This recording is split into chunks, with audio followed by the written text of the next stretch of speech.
I'm Richard Roosevelt from the Department of History at the University of Prince Edward Island, and this is the case of Catherine Malpas. In February 1621, in the village of West Ham outside London, a yeoman's daughter named Catherine Malpas became strangely tormented. Her symptoms were odd. She would shake violently and foam at the mouth. At times her body became rigid and her joints cracked. Most peculiar, though, was a strange lump that would rise up in her stomach every now and again. According to witnesses, it was about the size of a small loaf of bread. But it would shoot across the breadth of her torso, sometimes ending up in her arms, sometimes ending up in her neck. It looked very much like Catherine Malpas was possessed by an evil spirit. Catherine lived with her grandparents, Thomas and Elizabeth Saunders. But Thomas wasn't so sure. He had overheard Catherine and her sister bickering. Catherine's sister accused her of faking her symptoms. Elizabeth Saunders, though, told her to shut up. People would come to see Catherine and offer charity, she said, and the family needed the money.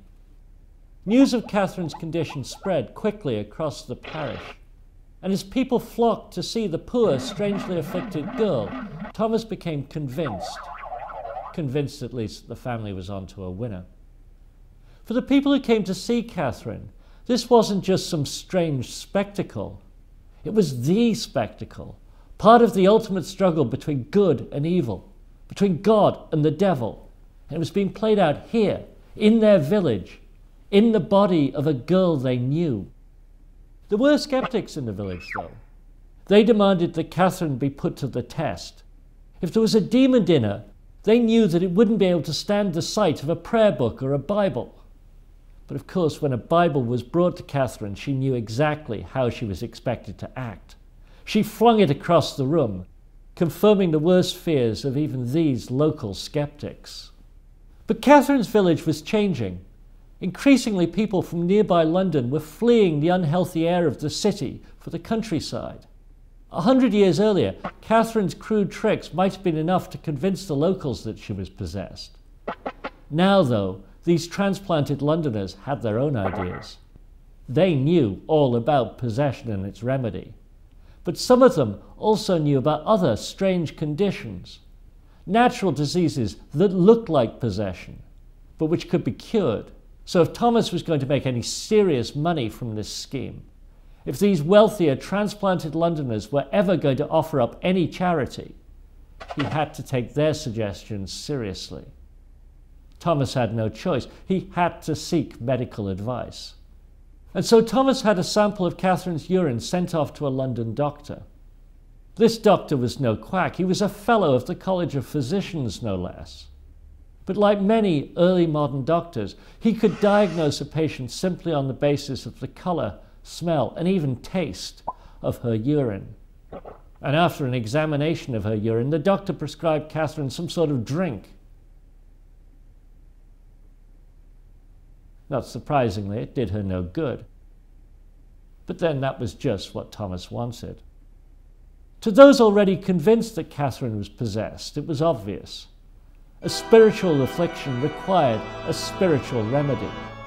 But this was Protestant England. To the Protestant English, exorcism was superstitious Catholic nonsense. The only spiritual remedy the English Church allowed was for preachers to come to Catherine's bedside to pray and to fast with her. Legal or not, though, preachers came. Extreme Puritan preachers descended upon the village to dispossess Catherine. How had Catherine become possessed in the first place? If there was a demon in Catherine, it must have been sent into her by somebody else.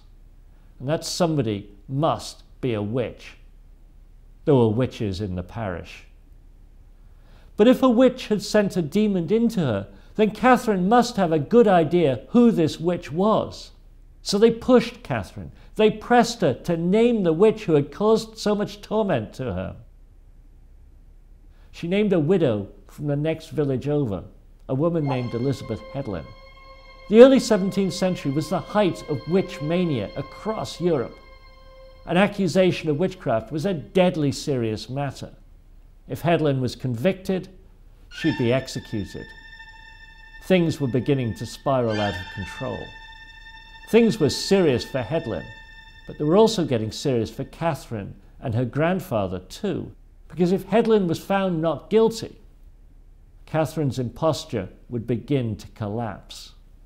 But Thomas had an idea. He'd heard that a few weeks earlier, a woman named Anne Godfrey had been ill with some very strange symptoms. If he could convince her that her illness had been caused by Hedlin's witchcraft, then the accusation against Hedlin would perhaps carry more weight with a jury.